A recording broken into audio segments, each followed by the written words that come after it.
Hi, I'm Richard Lim, CEO of Retail Economics. We're at IRX today, delighted to be here. It's always a great opportunity to see speakers, and we're really delighted to be launching our research with GFS as well. Hi, my name is Bobbie Ttooulis. I'm Group Marketing Director of GFS. Fantastic to be here at IRX with Richard, and very excited about having just launched the research that we've done with Retail Economics.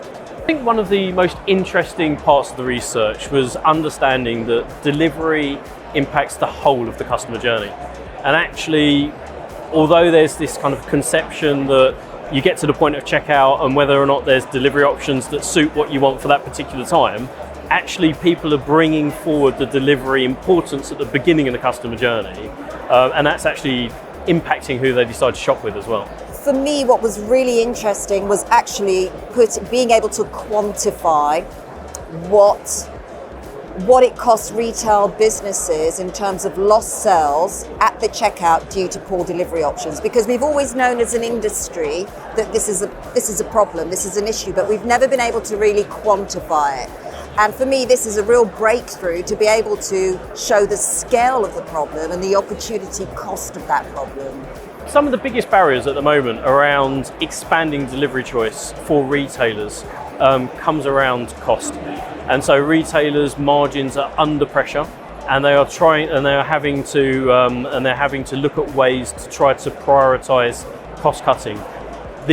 But the really important thing to understand is that they cannot afford to let basket abandonment and consumers slip through their fingers at that final point. So actually prioritizing the range of delivery options is really important to protect margins and drive sales when there's so much competition within the industry. I think that the biggest barriers that we see in our experience is around cost, but not so much the direct cost, is the perception that retailers think that if they are trying to work direct, if they are going to multiple carriers, that's going to dilute their budget, so it dilutes their buying power. There's the incremental cost of technology integrations, managing multiple relationships. As they increase the number of carriers to expand options, they see those costs increasing.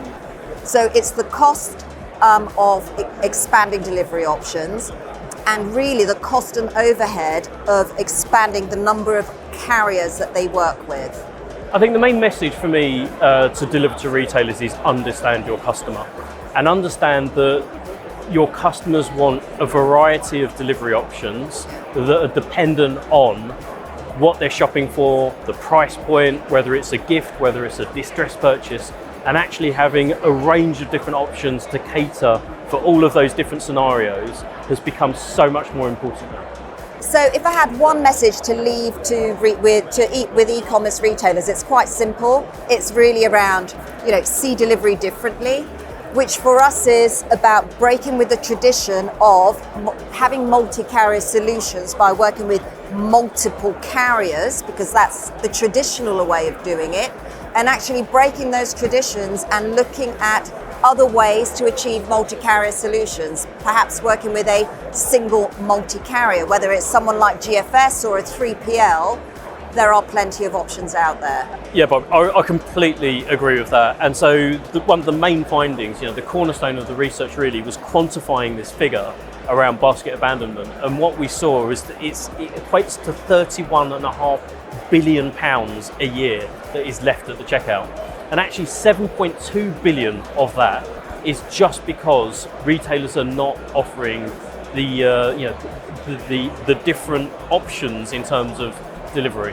And so at the moment, with competition more fierce in the industry, consumers really leaning on digital much more, retailers with their margins under pressure, they can ill afford to let these potential sales slip through their fingers.